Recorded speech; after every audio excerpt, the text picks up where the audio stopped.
সোনার ছেলে বারাক ফিরে চাও, এই দেখেন সোনার ছেলে। এই যে টাটকা সবজি আপনারা কোথায় থাকবেন পাবেন, এই যে যারা শহরে থাকেন সবজি ক্ষেত পাশেই সবজি ক্ষেত, ওই দেখেন দেখা যাচ্ছে আমার দাদাভাই সবজি কেটে এনে সেই সবজি আপনাদের খাওয়ানোর জন্য পরিষ্কার পরিচ্ছন্ন করে বাজারে নেওয়ার প্রস্তুতি নিচ্ছেন। দাদাভাই নাম কি আপনার?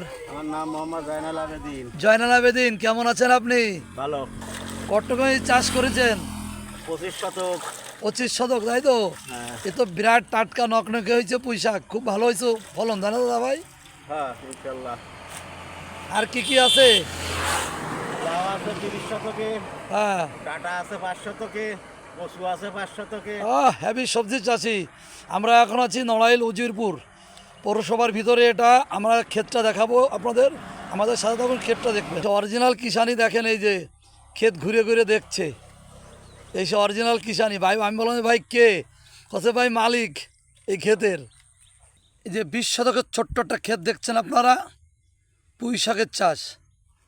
এই নিচেতে দেখছেন পুঁই শাকের চাষ, কত সুন্দর দেখেন ক্ষেতটা, সবুজের সমাহার। তারপরে দেখছেন টাল দিয়ে উনি লাউ চাষ করেছেন ভাই আমার। দেখেন পুরো ক্ষেতটাই টাল দিয়ে লাউ চাষ করেছেন, এবং লাউ দেখেন অটোমেটিক গাছে এসে গেছে। এই দেখেন লাউ এসে গেছে ভাইর আমার। ভাই খুব সুন্দর কৃষক। কদিন আগেও আমরা জমিটা দেখেছি ফাঁকা, এখন সেই জমিতে সবজি ভরপুর। হ্যাঁ দাদা ভাই, তাই লাউটাও কেমন কি বিক্রি হবে বলে আশা করতেছেন? ইনশাল্লাহ যাক, এবার লাউ বাম্পার। এবং হ্যাপি হয়েছে সবজি ক্ষেতটা না, হ্যাঁ। খুব ভালো লাগতেছে। কত সুন্দর পরিষ্কার পরিচ্ছন্ন গোছ গাছ, লাল শাক, ও পাশে কচু আছে। এই যে আপনার লাউ তো চলে আসছে, তাই তো ভাই? আচ্ছা, পুঁই শাক কেমন বিক্রি করবেন বলে আশা করতেছেন?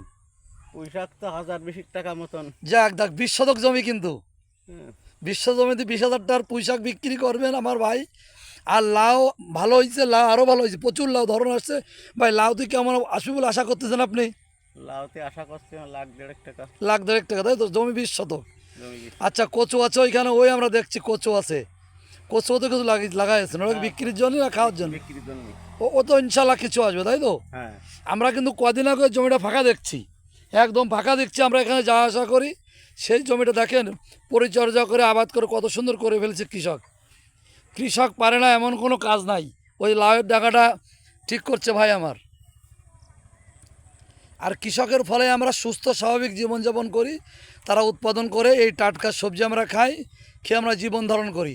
কৃষককে কোনো অবস্থা অবহেলা করা যাবে না। আমরা নড়াইলের লোক, বিশ্ববরণ্য চিত্রশিল্পী বলেছেন যে কৃষক দেশের সোনার ছেলে, এবং তিনি কৃষকের ছবি এঁকেছেন খুব মোটা মোটা, খুব সুন্দর, এবং উনি চিত্রায়িত করেছেন কৃষককে সুস্থ সবল মানুষ হিসেবে।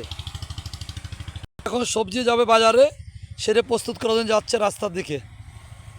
ধন্যবাদ, আপনারা ভালো থাকবেন। ধন্যবাদ।